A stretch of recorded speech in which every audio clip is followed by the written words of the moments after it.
அவர் ஒரு RSS product என்பதை மறுபடியும் அவர் மீளுறுதி செய்திருக்கிறார். ஏற்கனவே நாம் சொல்லியிருக்கிறோம், ஆர்எஸ்எஸ் பாசறையில் வளர்ந்தவர்கள் தான் இன்றைக்கு நாட்டை ஆண்டு கொண்டிருக்கிறார்கள் என்று. ஆர்எஸ்எஸ்ஸின் செயல் திட்டத்தை தான் படிப்படியாக நாடாளுமன்ற ஜனநாயகத்தை பயன்படுத்தி நிறைவேற்றி வருகிறார்கள் என்று சொல்லியிருக்கிறோம். அதனால்தான் இன்றைக்கு நாடு முழுவதும் மதத்தின் பெயராலும் சாதியின் பெயராலும் பதற்றம் நிலவுகிறது, வன்முறைகள் வெடிக்கின்றன.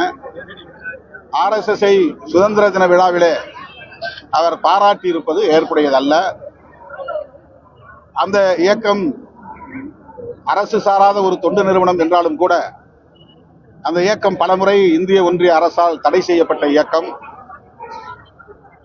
சிறுபான்மை சமூகத்தினருக்கு எதிராக வெறுப்பு அரசியலை பரப்புகிற இயக்கம். சாதி அடிப்படையிலே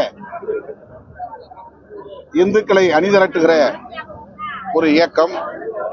இந்து பெரும்பான்மைவாதம் என்கிற பெயரால்